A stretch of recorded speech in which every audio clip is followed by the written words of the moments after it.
1/4 kilo chicken, 4 spoon எண்ணெய், 1/4 spoon சோம்பு, கருவேப்பிலை, 1 ஸ்பூன் இஞ்சி பூண்டு பேஸ்ட், ஒரு பெரிய வெங்காயம், 10 சின்ன வெங்காயம், ஒரு பெரிய தக்காளி, 1/4 ஸ்பூன் மஞ்சள் தூள், தனி மிளகாய் தூள் 2 ஸ்பூன், மல்லித்தூள் 2 ஸ்பூன், 1/4 ஸ்பூன் சீரகத்தூள், 1 spoon chicken masala, 1 spoon garam masala. இதை நல்லா மிக்ஸ் பண்ணி விட்டு க்ளீன் பண்ண சிக்கனை சேர்த்து குழம்புக்கு தேவையான அளவு தண்ணி, தேவையான அளவு உப்பு. இது ஒரு 1/4 மணி நேரம் வேகட்டும்.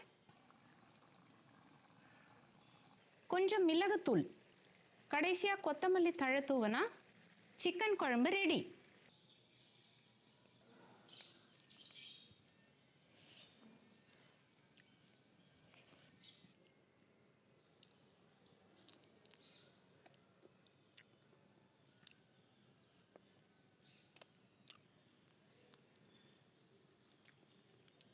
செமையாக இருக்குது.